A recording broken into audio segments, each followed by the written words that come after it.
After I graduated from college, I spent most of my time hitchhiking and backpacking in developing countries. And the first real experience that I had with extreme poverty was in Nepal. I passed through a village, and it was different. They were celebrating the opening of a school, and they had built this school themselves. It was profound for me because, I had seen the poverty and I'd seen the impact of the poverty. But in this village, I saw the hope and the courage and the determination that these communities have. And it surrounded and it revolved around education. But when I came back, I started to look around in the United States and I started to see the poverty in our own inner cities especially. A very, very intense, different but very intense poverty. And I just felt a very strong sense of responsibility to act on what I had seen. The first time I heard the word ignition was in a remote African village in the heart of Malawi. When I heard this guy say ignition, the way he said it, in the context he said it, it changed the way I thought about the word, and to an extent it changed the way I was living my life. So right now, buildOn is running after school programs that mobilize urban youth to do intensive local service work in their own communities, working with elders, homeless people, younger children, participating in service learning initiatives, and building schools in developing countries around the world. We are breaking the cycle of poverty, illiteracy, and low expectations through service and education. Our students are discovering how strong they are. They're tapping into that grit, that resiliency, that determination. They are fearless, and they will never give up. And I realized that they were becoming a great role model for me. I had to be like them.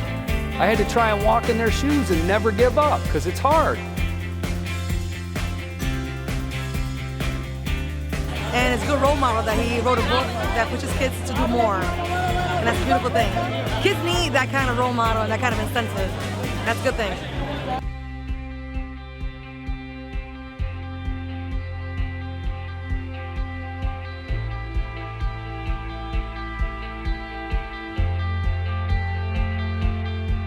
The biggest challenge we faced was the first school that we built in Africa, and we were a couple of months into the project and I collapsed from malaria.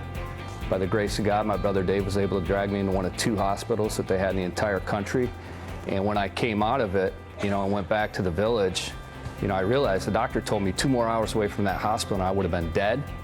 When I went back to the village, I realized that these community members, when they contract malaria, they don't have a near-death experience, they die.